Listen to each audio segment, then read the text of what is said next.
And I'd like to thank the group that presented on probability because it's a good segue to my presentation, my last presentation, which is integration.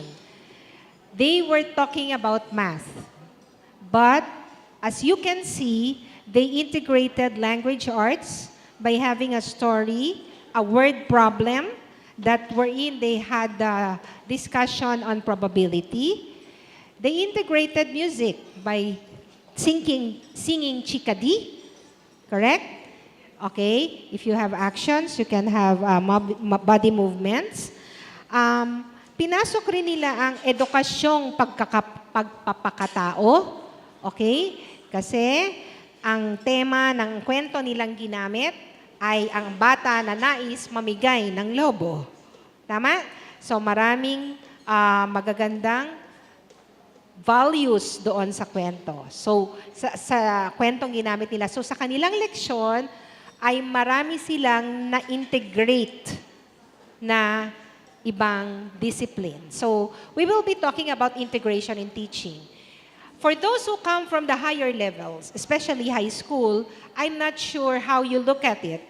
But when we talk about the K to 3, teaching for young children, this is the way to go. Okay? We integrate as much as we can.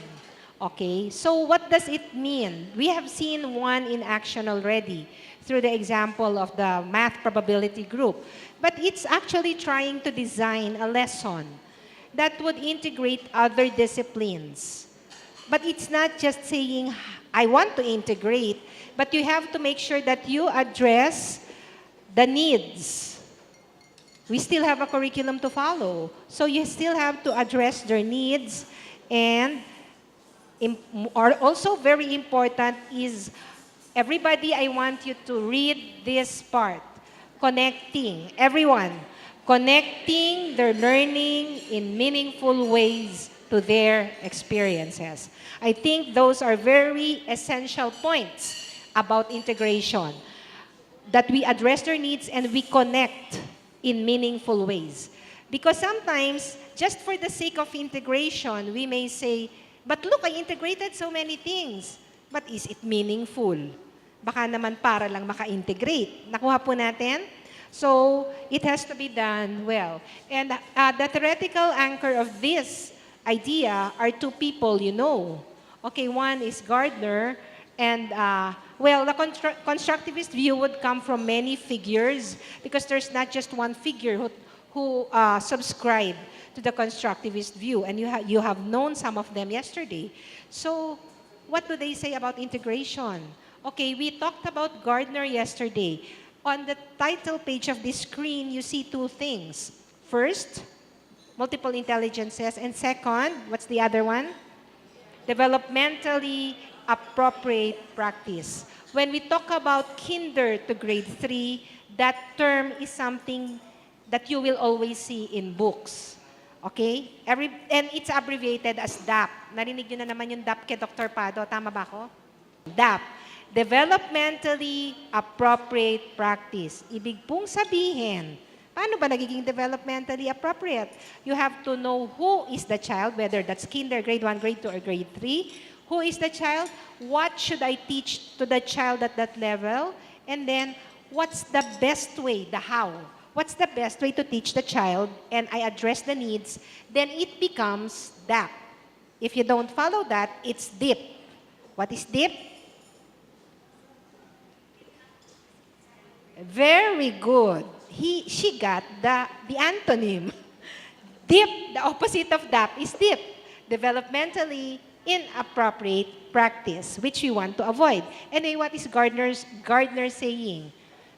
We talked about this yesterday. But anyway, children have different intelligences. And when we integrate, we make sure that we address all the intelligences, and we do that well when we integrate disciplines.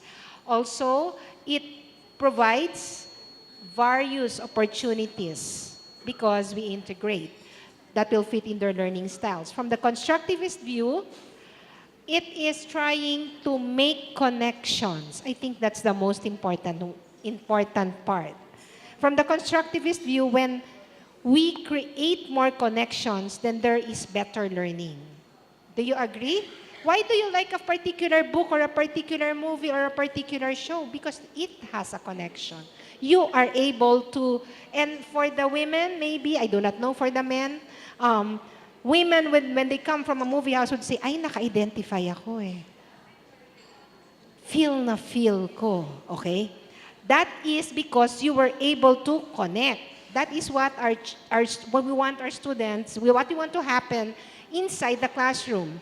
When the students connect their learnings from one subject to another, there is better retention, there's better understanding.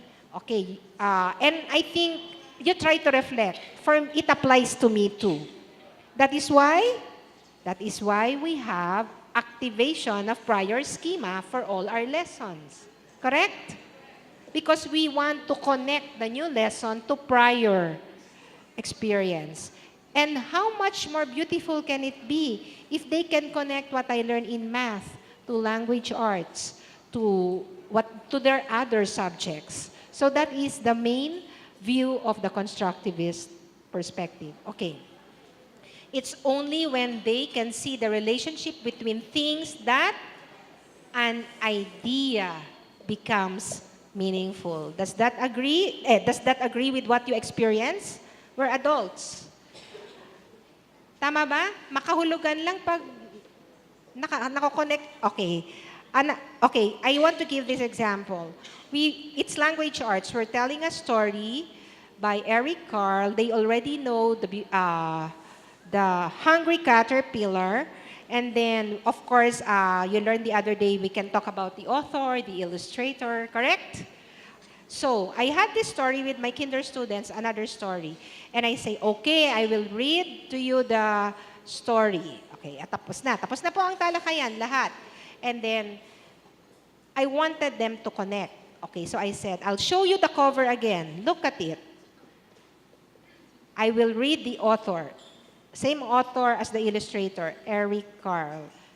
Does that remind you of anything? That was the question I asked. And then, because I want them to go beyond understanding a story. I want them to connect stories already. Okay? So, does it remind you of anything? Di walang sumasagot. Ito na yung sinasabi nating making them think on their own. So, walang sumasagot. Sabi ko, look at the illustrations. The author is Eric Carle. He is also the illustrator. And then, may sumagot na, ay teacher, kaya naman pala eh. Anong kaya naman? Kaya pala pareho, magkahawig po ang drawing ng hungry caterpillar. Pareho pala ang author at illustrator. Okay? So that child was able to make connections. And so I take it from there, I pick it up from there and try to get more similarities about the two books. Okay? So for that child, because he has made the connection, that becomes more meaningful, those two stories. Okay? So, there are two types of integration. Actually, there are other types, but let me just focus on these two for this session. It can be anchored on a literature, or it can be based on a particular theme. Now, what does being anchored on a literature mean? It means that you can have a starting point, a story, a text, okay? And then, from there, other disciplines will be tapped or other subjects will be discussed. Example, for this, I have Alamat ng Ampalaya. Kahit hindi nyo alam ang kwento, okay, ito ay isang picture book. Palagay ko, alam nyo kung ano yung tema. Kasi alamat siya ng Ampalaya. Okay? Ngayon, syempre, language arts po yan sa Filipino. Marami siyang pag-aaralan, pero ano ang pwede nating iugnay dyan? Dito, ang halimbawa ay agham. Dahil ang palaya ang pinag-uusapan, maari na ring talakayin ang iba't ibang lasa. Okay? So, isang halimbawa yan. We can also have something that is based on a particular theme. Like, soon it will be Christmas. That will be a theme. So, what can be my lesson with that as a theme? So, well, in this example, it's about a birthday. Okay, let's say, like the other example a while ago, it's about a birthday. If we have a theme, like a birthday, or let's have a bigger theme, celebrations. It's a bigger theme, right? And a birthday is just one of one celebration. Let's say the bigger theme is we celebrate or something to that effect. Okay, so in English, we can write an invitation about a particular celebration and you come from different areas. Katatapos lang ng Mascara sa Bacolod, hindi ba? So, depende sa konteksto nyo, okay? In music, you can sing songs related to the celebration. May birthday song ba bawat wika? Hindi ko alam yun eh. Alam ko lang, Ingles at Tagalog. Yung happy birthday ba meron sa Ilocano? Meron sa Hiligaynon? Kapampangan meron? Yung happy birthday? Na nakasalin? Wala? Ah, okay. Kasi maganda yun eh. Maganda rin siyang, di ba? Kung meron. Kung wala, baka gusto niyong mag-imbento. Okay? Okay. Wag ngayon. Hindi ngayon tayo mag-imbento. Okay. Sa matematika, okay, ano naman ang pwedeng leksyon? Celebration. Marami pong pwede. Depende sa leksyon. Ang matematika, tingin ko, hindi siya mahirap iugnay. Isa sa isang discipline na madaling iugnay. Halimbawa, selebrasyon, pwede ka sa pagbibilang, paghahambing, pwedeng addition, subtraction, depende sa mga bagay na nangyayari sa isang selebrasyon. Pwede ring probability, pwede ring statistics, measurement. No? Matematika ay isang discipline na madali lang iugnay. At art, halimbawa, MAPE, Music Arts and PE. Okay? Magpaguhit, collage, artwork, painting, mobiles in relation to the celebration. Now, so, paano ba yun gagawin? How do you integrate? First, you choose the type of integration. Is it anchored on a story? Is there a theme? By the way, let me just highlight why this is significant for K to 3. Because wala po tayong agham mula K grade 1 at grade 2 sa curriculum. At hindi nangangahulugang hindi tayo magtuturo ng agham. Dahil sa napaka batang isip nila, kailangan nilang matutunan ang mga proseso at kakayahan na kinakailangan o sinusubukang linangin ng agham. Di ba? Walang agham. So, ibig sabihin, mas mahirap sa kinder grade 1 at grade 2 na ipasok ang agham kasi wala nga sa curriculum. Kailangan, they have to be very highly aware that they will integrate it. Because if you're not highly aware, you will not teach the skills. Now, also, ang araling panlipunan din, anong grade ba may araling panlipunan? Grade 1. Pero sa kinder, sigurado, napakaraming araling panlipunan na nagaganap. Kasi yan yung isang disiplina na maraming tinatalakay tayo sa loob ng silid. Okay? Pumili kung paano iuugnay. Kailangan meron pa rin tayong layunin. Okay? Na maliwanag. Pagka may layunin ka, nagagawa ka na ng gawain. Palagay ko, hindi ito mahirap. Magbibigay lang po ako ng isang halimbawa. Okay. Bago tayo maghalimbawa, okay, let's look at the advantages and disadvantages. Okay, first, they can be more active because there is integration. They are not aware that we are doing math already because it is integrated or that we're learning about living things, for instance. Okay. Cooperative learning is fostered and different ability and interest levels are easier to accommodate in an integrated lesson. Is that possible? Yes, that's possible when we integrate. Contents will be more relevant to students, making them independent, proactive learners. The main concern here is that if you are integrating, the assumption is if it's developmentally appropriate, you are also taking advantage of their, not taking advantage, but using their interests as a springboard for your learning. The diversity found in teaching can help teachers address the needs of students. Okay? I will now move to the disadvantages of integration. Okay? Just because you cross disciplines, it does not mean that it is meaningful. Because sometimes it's forced. The integration is forced. Like I think you were mentioning it, there has to be a smooth flow. Okay, so you have to look at that. The activities may require time-consuming work. That's also true. Well, that's the thing with process learning. It takes more time. So we have to look into that. It may distort a target content if the integration is not done well. So ill-conceived integration sometimes makes students do things that are difficult or impossible. Kasi nga pinilit mo eh. It's so contrived. Sometimes it's so contrived. It doesn't happen naturally. So kapag hindi po posible, wag na nating ipilit. Okay? And finally, some activities may call for students to do things they are not prepared to do.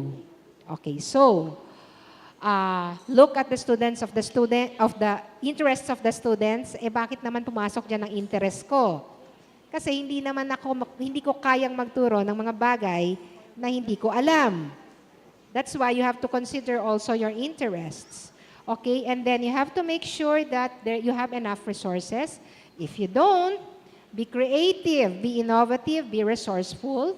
Kung talagang hindi pwede, wag mo nang pilit. Okay? And again, this is important. We are still guided by our curriculum, even if we do integration. And that's the best guide. So, I will share a story with you. Tik-tak-tok at pikpak-boom ang kwento natin ngayong araw. Handa na ba kayong makinig? Okay. Magkapatid sina tik-tak-tok at pikpak-boom. Pero, magkaiba ang ugali nila. Kaya madalas, nag-aaway sila. Nakikita nyo ba? Nahuhulaan nyo ba sino si tik-tak-tok dyan? At sino si pikpak-boom? Hindi pa? Maraming kalaro si tik-tak-tok. Marami namang kagalit si pikpak-boom. Marunong bumilang si tik-tak-tok. 1, 2, 3. Sagot naman ni pikpak-boom ang tatay mong kalbo. Malusog si tik-tak-tok dahil mahilig sa gatas, gulay at itlog. Pero sakitin si pikpak-boom dahil mahilig sa soft drinks, tsokolate at candy. Tumutulong si tik-tak-tok sa kanilang tatay at nanay. Pero si pikpak-boom, nakikita niyo ba siya? Laging naglalaro sa lansangan. Isang araw, may napulot na karne si tik-tak-tok. Tingnan mo ito, sabi niya kay pikpak-boom. Kinuha ni pikpak-boom ang karne at tinikman. Ang sarap, sabi ni pikpak-boom. Mabilis na tumakbo si pikpak-boom at tinangay ang kapirasong karne. Pahingi naman, sigaw ni tik-tak-tok. Bigyan mo ako kahit konti. Sumagot si pikpak-boom. Kainin mo ang paa mo. At tumawa ng tumawa habang mabilis na tumatakbo. At naghabulan ng dalawa. Saan kaya sila aabot? Ano kayang mangyayari? Nakapagtago agad si pikpak-boom. Hingal na hingal naman si tik-tak-tok. Nang hindi makita ang kapatid, naupo na lamang si tik-tak-tok. Habang nagpapahinga si tik-tak-tok, may dumating na isang matadero. May nakita ka bang magnanakaw na may dala-dalang karne? Tanong sa kanya ng matadero. Wala ho, sagot ni tik-tak-tok. Ninakaw pala ang karne sa palengke. Naisip ni tik-tak-tok. Masamang kainin ang karneng yun dahil bulok na at may lason pa sa daga, sabi ng matadero. Tumakbo agad si Tik-Tak-Dok at sumigaw ng sumigaw. Pikpak-boom! Pikpak-boom! Huwag mong kainin ang karne, may lason yan. Nang makita nila sa isang sulok si Pikpak-boom, ay umiiyak ito. Aray ko po, ang sakit ng tiyan ko. Di pa ako nagmimerienda, sabi ni Pikpak-boom. Pinahiga agad ng matadero si Pikpak-boom.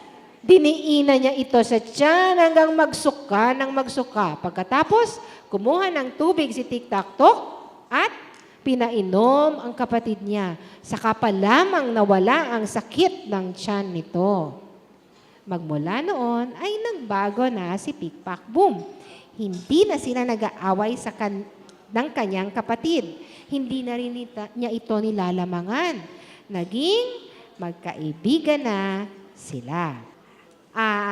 Natutuwa ako habang nagkukwento ako kasi yung lamesa ko dito, nag-i-integration na sila. Okay.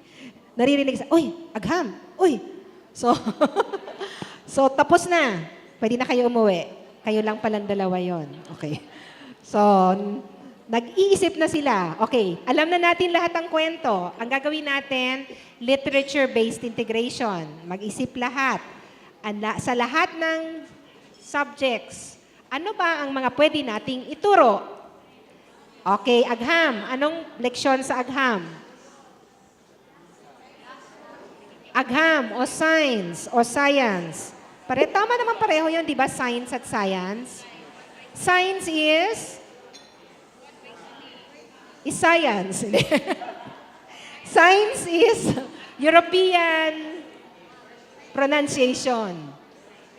Science is American. Okay, so depende lang kung saan tayo galing. Galing tayo sa Pilipinas, kaya ako agham. Okay? O, sige, go. Science or agham, anong lesson po doon? Pagkain, sabi nyo, ano sa pagkain?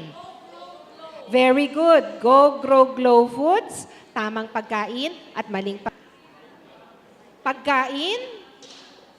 Siyempre, pang ano yan, Filipino, language arts, matatalakay mo. Ano pa? Anong matematika dyan? Ha? Nakita nyo na yung slide ko? Isang halimbawa lang yon. Oo. Nakita nyo na kasi yung next slide ko eh. Pero, papakita ko na. Okay. Pwede, pero marami pa pong pwede. Halimbawa, pagsukat, estimasyon nung mass ng karne. Kasi may karne sa kwento. Gamit ang gram o kilogram. Ano bang ginagamit? Ano ang tamang dapat gamitin? Gram o kilogram? Parang yung lesson plan ko kahapon. Ay, yun ba lesson plan ko kahapon? O linear? Tama. Capacity. Mass pala. Mass, no? Okay. So, pwede rin kasi oras, elapsed time, using events in the story. Yan ay isang leksyon sa grade 2. Okay? Ilang oras kaya, halimbawa, siyempre dadagdagan mo na yung kwento. Kinuha ni Pikpak-boom ang karne, nakuha niya ang karne nung 1 o'clock p.m. At nahanap siya ng 2 o'clock p.m. Ilang oras siya nawawala? Siyempre, alam ko masasagot mo yan. Okay? Ibig ko sabihin, yun yung isang leksyon, elapsed time, na pwede nating ipasok, ginagamit natin ang konteksto ng kwento. Nakuha nyo? Kaya nga yung matematika, madali siyang ipasok eh. Pwede rin, place value, addition, subtraction. Gagamitin mo lang yung matadero na nagtitinda ng karne. Magkano natinda niya, ilan ang natinda niya. Di ba? Okay. So, meron na tayong agham, may matematika na tayo. Ano pa kaya pwede? Ano pang subject na wala tayo? Tandaan, huwag pilitin kung mahirap, kung pwede lang. Mape. Health, meron na sabi niyo pagkain, no? Oo, yung health, yung MAPE. Meron pa ba tayong subject na hindi nasabi?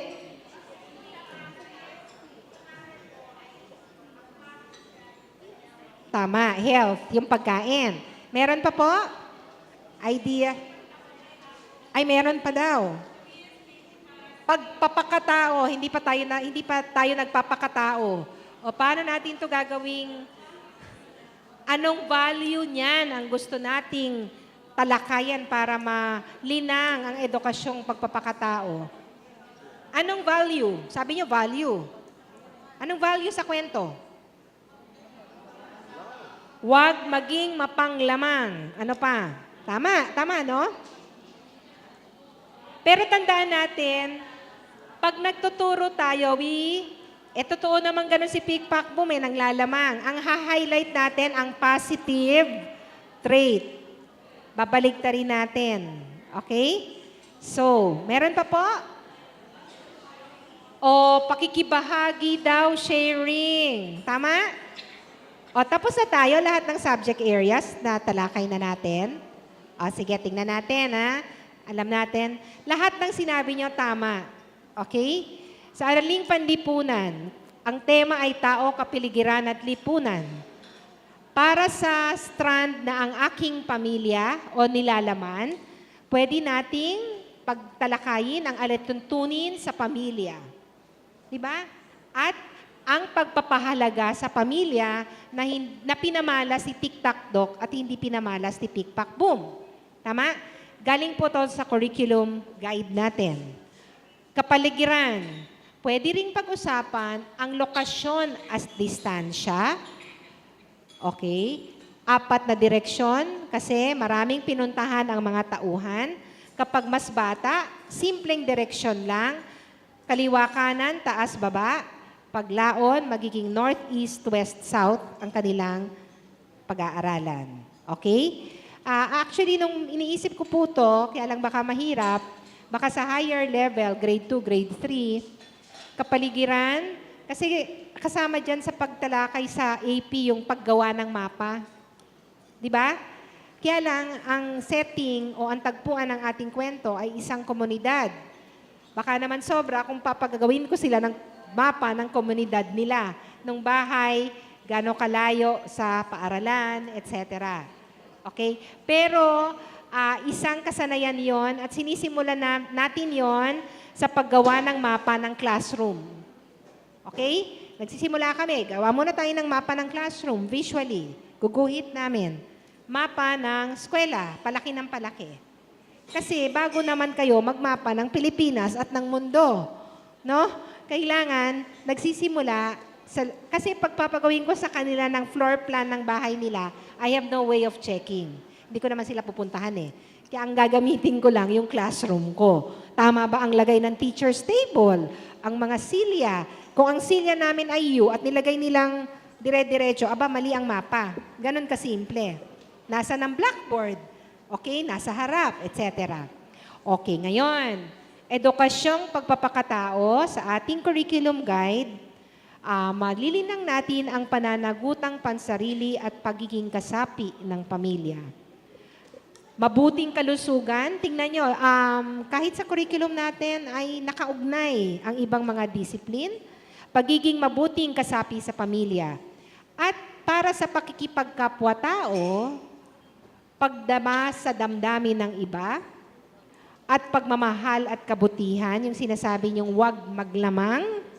Bagamat yung pakikipagkapwa-tao, palagay ko, kasi yung unang nilalaman ng ESP ay tungkol sa pamilya, ang ating kwento ay may mga tauhan na pumapalibot ang kwento sa mga tauhan sa pamilya, tama? Pero palagay ko, kasi itong pakikipagkapwa, parang lumalabas na siya sa pamilya, supposedly. Pero palagay ko, pwede pa rin sa kwento natin kahit magkapatid ang tauhan. Kasi sobrang manlamang sino? Si Pickpack Boom. At sabi nyo nga, sa MAPE, pangkalusugan, go, grow, glow na pagkain. Pwede kayang magpasok tayo ng kanta? Music. Okay. Arts. Anong gagawin nila sa arts? Poster, slogan, tungkol saan, depende kung anong gusto nyo again, ano yung layunin nyo? Pagkain ba? Pagkain ng tama? So, depende, dapat nakalista po yan. Kasi pwedeng, ang pagtuunan ko ng pansin ay, halimbawa, grade 2, paggawa ng mahahalagang sign o announcement.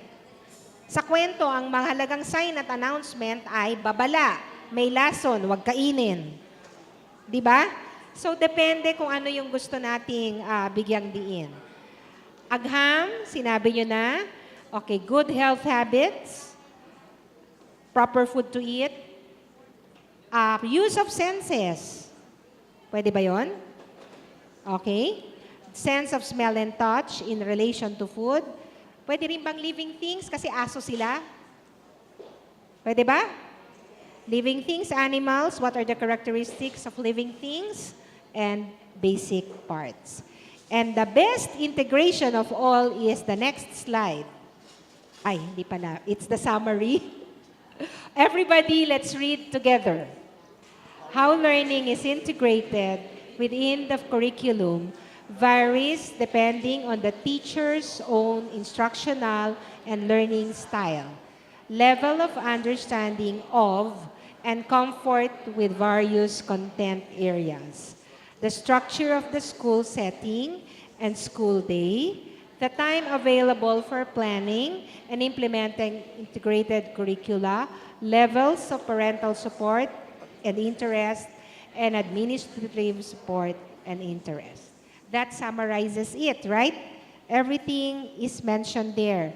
How it's going to work or how it's not going to work.